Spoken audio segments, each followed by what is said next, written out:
Looking back to when you were young, you might have owned one of these books. Now, I know I did. I remember vividly looking at the pictures of farm life animals while my mother read the stories to me. It kind of makes you feel empty, though, when you realize you don't remember much of the actual stories, but the nostalgic feeling they gave me when I was reopening them is unlike anything I can read nowadays. Once upon a time, there were four little rabbits, and their names were Flopsy, Mopsy, Cottontail, and Peter. Now, I can't blame you for not remembering much of it either. As youngins, we tend to focus more on the pictures with watercolor drawings that capture the charm of the English countryside.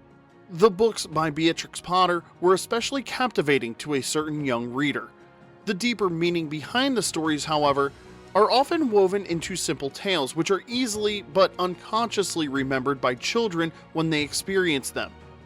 Let's try to analyze the books for any lessons we might have missed as kids and find out why the author would spread her message in this particular way. The tale of Peter Rabbit stands out in my eyes. The tale that began as a comforting story for the 5-year-old son from Beatrix Potter's friend Annie Moore, who was fighting scarlet fever, eventually became one of the highest-selling books of all time. The book was first written in 1895, but was rejected by multiple publishers before eventually being published in 1901. It would be an understatement to say that the children's book came to be without a fight, but why did this book sell millions of copies over the years? What made this one so special? This book really captures the feeling of when you were young. Try to think back to when you were little. Have you ever felt the thrill of doing something outside of your parents' rules? Well, that's exactly the adventure Peter Rabbit takes us on. This book has enchanted generations of young readers with its beautifully sketched characters, storytelling, and vivid depictions of the English countryside. Potter's work not only became a literary classic, but it also set a new standard for children's literature. Now, I know you can't deny how beautiful the artwork is, and it still holds up today. You just can't look at an old watercolor drawing of a rabbit in the countryside eating a carrot without feeling a certain way anymore. But what's far more interesting about these books is that her work is not like the typical children's book that anthropomorphizes animals completely. Potter decides to make them act like real animals.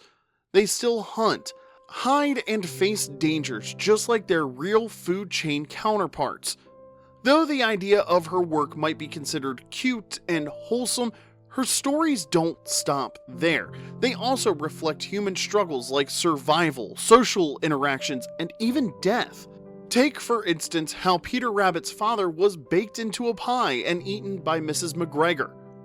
"Now, my dears," said old Mrs. Rabbit one morning, "you may go into the fields or down the lane, but don't go into Mr. McGregor's garden. Your father had an accident there. He was put in a pie by Mrs. McGregor." You can kind of guess that Peter isn't interested in what his mother has to say in the slightest. The text is below the illustration, but Peter is faced away from his mother. His sisters are ready to go on the path and collect other food with their baskets, while Peter is mentally not there. It doesn't necessarily mean that Peter doesn't want to listen, but maybe he is still in thought over the fact that his father got baked into an actual pie. Many authors would avoid the more serious consequences of the actions the characters involve themselves in. This creates a sense of danger and takes you right to the edge of your seat when eventually Peter does go into the garden and ignores his mother's message. The story gives the reader an actual reality check. It deals with actual danger, like Peter nearly getting eaten, Squirrel Nutkin loses his tail, and Jemima the puddle duck got nearly devoured by a fox. Showing mortality is what makes these stories feel real. This might be why Potter has been able to captivate the thoughts of children for so many years. Kids look at pictures first and then listen or read the text that the author wrote for them later. By giving them some time to scan the image, children are more likely to understand the text that's connected to it. Children are a lot more observant than most adults think they actually are. They hear and see everything you do, and for that exact reason, they already know that Peter isn't listening to his mother. Potter knew this and respected her readers' intelligence. Peter is a rebellious young rabbit who is unlike the rest of his family. With the death of his father, he is the only male in the household. He is the only one who misbehaves while his sisters listen and obey. He doesn't just not listen to his mother, he straight up does the one thing she tells him not to do. You may go into the fields or down the lane, but don't go into Mr. McGregor's garden. Your father had an accident there. Does this set a bad example for kids? Personally, I don't think so. Sure, Peter misbehaves, he ignores his mother, but he faces the consequences. He eventually gets lost, gets sick, and goes to bed with just a spoonful of tea to fill his stomach. All this while his sisters picked berries and had milk, bread, and their blackberries for supper. When you tell a child not to do something, of course they're going to wonder, what if I do it anyway? Especially if there is a short-term award that's within their reach. Peter goes to the garden. He gets his fill of all the vegetables he can find, but he gets a bellyache. He tries to find a remedy, but is confronted with Mr. McGregor instead. He then chases him all over the garden, and Peter manages to escape, but loses his coat and shoes in the process. Peter's disobedience leads to trouble, causing him to experience mixed emotions of fear, exhaustion, and sickness. Losing his jacket and shoes shows the cost of his reckless actions. This highlights a profound lesson for children, for they can also see a contrast showing how obedience leads to reward, as Peter's sisters enjoy a peaceful evening meal while he suffers. This tells us a moral lesson about balancing curiosity with caution. To better understand how Beatrix Potter came up with these ideas, we have to dive into her own background. Potter's real name is Helen Beatrix Potter. She was born in 1866 in the Victorian era of London. Growing up in an upper-class household, she was educated by governesses and grew up isolated from other children. Some years later, her younger brother was born, but her parents preferred the countryside over the busy streets of London. Subsequently, she spent a lot of time on the estates her parents owned caring for the animals. This is where her love for drawing started. Growing up in this era as a woman came with limitations, but not from home. Her parents, being wealthy and into art themselves, encouraged her to pursue her interests in natural science. That interest at the time being mycology. She was drawn by the unique shapes and colors of fungus and decided to start painting them while doing her research on reproduction. Being a woman, however, resulted in her research being denied. Only just now as we speak are her studies being analyzed. After her studies were ignored because of her gender and amateur status, she continued analyzing her samples whether the world would know about it or not. That shows the kind of woman she truly was. She was a remarkable spirit, if you ask me. While her talents in science went unnoticed, her talents in illustrating and writing certainly didn't. Drawing inspiration from stories from the Old Testament, the fables of Aesopus, the Grimm brothers, John Tenniel, and many others, she began establishing her own style involving the animals she saw in the countryside as a child. Her enterprise began selling her self-made Christmas cards in 1890. 11 years later, her first book, The Tale of Peter Rabbit, was published and became an instant hit. It sold millions of copies and started a long chain of books about Peter and his family. Potter was seen as a pioneer in many ways. Peter Rabbit became the first ever stuffed animal. Can you imagine that? She was also one of the first authors who connected her stories. The tales involve characters who then later got their own books. In The Tale of Peter, his cousin Benjamin is mentioned to have warned him to beware of cats. Later in life, Potter wrote the tale of Benjamin Bunny. This story also involves Peter, resulting in creating a whole universe of farm life animals, all connected in one way or another. This continued with many books like The Tale of Mr. Todd, The Tale of Tom Cat, The Tailor of Gloucester, and many others. Potter either thought out all of this before knowing her first book would do so well, or she saw the opportunity to become an even more well-established author. Either way, you can't deny that this woman had a vision that panned out incredibly well. Growing old, she eventually married and bought her own estates. She and her husband had become quite wealthy due to the inherited money from Potter's parents, their farms, and royalties from her books. They would go on to spend most of their money buying large pieces of land to preserve the wildlife which inhabits the area. They never had children themselves, but were always kept busy by their many cousins who came to visit to spend time in the countryside, just like their parents did when they were young. When Potter eventually passed away in 1943, she left her research to the Armit Museum, where it's still used to this day to determine species of fungus. She also left over 1,600 acres of nature to the National Trust. This is now a large part of the well-known Lake District. Looking back at Potter's lifespan, it's hard to do anything but praise her way of living life. But there is, however, a part of her path to success that's a bit darker. You see, the origins of stories like The Tale of Peter Rabbit is woven into her success, like it's her own original idea from which she took only inspiration from her childhood. She is often praised for her originality of these thoroughly English stories, but does she deserve this massive compliment? After diving into the history of The Tale of Peter Rabbit, it's hard to ignore the similarities with an even older story, Briar Rabbit. This is an old folklore story which originated from pre-colonial Africa. It was first written by an American named Joel Chandler Harris after African slaves were taken to plantations. The tale is narrated by an old slave called Uncle Remus, who depicts a story of a hare who uses his cunning traits to trick larger animals for his own benefit. Uncle Remus, the so-called happy slave, is depicted as a satisfied old man who loves life as a slave on a plantation. This fed into the white American nostalgia for its plantation past as a time when everybody knew their place.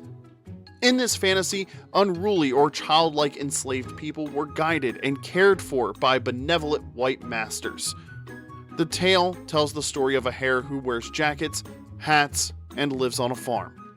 Also, many drawings from the book are clearly seen as inspiration for Beatrix Potter's illustrations. For example, her illustration of Brer pretending to be Mr. Billy Malone in the Remus tale in Some Lady's Garden is very similar to the drawing of Peter and Benjamin in The Tale of Peter Rabbit and Benjamin Bunny, with both of the rabbits wearing fitted jackets and hats in a garden which looks a lot like the English countryside. There are also similarities in her water paintings of the Remus tale Brother Rescues Brother Terrapin with those she did of the fox character Mr. Todd and the interior of his home for The Tale of Mr. Todd. In addition to this, Potter uses African American vernacular in some of her books. Terms like rabbit tobacco, puddle duck, lickety-split, and cottontail are not English at all, but have been lifted from the African American vernacular she learned and enjoyed in the Remus tales. Also, there is proof that Potter most likely read the old African folklore stories. Copies of the books have been found in her elderly home's library. They were likely brought there through her father's connections in the cotton industry. The plots of the books also share some undeniable similarities. In Some Lady's Garden in 1883, for example, Brer Rabbit tricks Miss Janey into letting him into her father's vegetable garden to steal English peas, sparrowgrass or asparagus, and goobers, which are peanuts, by pretending to be a friend of her father, Mr. Man, from the big white master's house. This plot is the main storyline in most of Potter's tales and is directly linked to the need for enslaved people to steal food from their masters to survive. In Potter's most famous tale, Peter Rabbit repeatedly tries to steal vegetables from Mr. McGregor's garden. But her tale of Mr. Todd is the one most clearly based on Harris's narratives. Its plot centers on overcoming neighborhood bullies, the badger, Tommy Brock, and the fox, Mr. Todd. After Potter's death, a biography was written about her life in which the author explains that she copied the tale from Uncle Remus, then changed the setting to the Lake District's Sowery countryside. In this biography, the close connections between this tale and Harris's Brother Rabbit Rescues Brother Terrapin in 1883, which features a kidnapping, rescue, and fight, is traced. Mr. Todd follows a very similar narrative arc, and in some parts, the exact action plays out. For instance, a fight in the kitchen which features crashing furniture. In a letter to her publisher, Potter wrote this about her book, The Tale of Mr. Todd. I think the story is amusing. Its principal defect is its imitation of Uncle Remus. It is no drawback for children because they cannot read the Negro vernacular. I hardly think the publishers could object to it. I wrote it some time ago. I have copied it out lately. Now, those are quotes from Beatrix Potter, so please regard the language. Potter never publicly admitted the source of any inspiration for her drawings, plot lines, or protagonists. Hollandale, the illustrator for Brer Rabbit, argued that Potter misunderstood her own talent and, to the end of her life, was afraid of being caught out as a cheat. Indeed, in a diary entry in 1883, Potter wrote as if plagiarism were a viral illness. Quote, "It's a risky thing to copy. Shall I catch it?" End quote, Potter said. Regardless of where she drew inspiration, one noticeable thing about her stories is her intent. She wants to acknowledge life's struggles while still maintaining the beauty of the story. That's why readers continue to resonate whether you're a child or an adult. It feels like Potter poured her own experiences into these stories, shaping them with the wisdom of someone who understood both the wonder and hardships of life. You can't ignore the similarities that Peter Rabbit and the author inhabit. Both are isolated in one form or another. Peter is the only male left in the household and is the only one who keeps misbehaving. Potter is alone in the countryside and doesn't attend a school as a child, resulting in a small social circle. Peter is a rebel by ignoring what his mother tells him and what not to do. Potter goes against what society tells her to do by becoming a scientist, publishing research, and becoming an overall self-independent entrepreneur. Peter's sisters behave well and do what they're told, just like most women of the Victorian society did in fear of being cast out. Like Peter, the author who had written him also had hardships in life. The man with whom she got engaged sadly passed away before they were married. It's almost as if the characters reflect her own life and childhood. It wouldn't be a surprise to send some of these messages to a good friend's sick son. You can't ignore the message of her stories. However, its origins, they still resonate with the children who read them. That is what's most important after all, right? That the children learn lessons and make them think about what they do, want to do, and perhaps maybe shouldn't do. I want to thank you for watching this video of my view on past pages and wish to leave you with one of my favorite endings to a book Potter wrote called The Tale of Mrs. Tiddlywink and Mr. Jeremy Fisher. Please like, subscribe, and comment on what book or author you'd like to see next. Thanks for watching, and we'll see you next time. Mrs. Tiddlywink. There now, Miss Lucy dear, here's where you go your way and I go mine. Please remember me kindly to Miss Potter if you should see her before I do, and I dare say we'll meet another day. Good night. Lucy. Good night. But where is your cap, your shawl, your gown?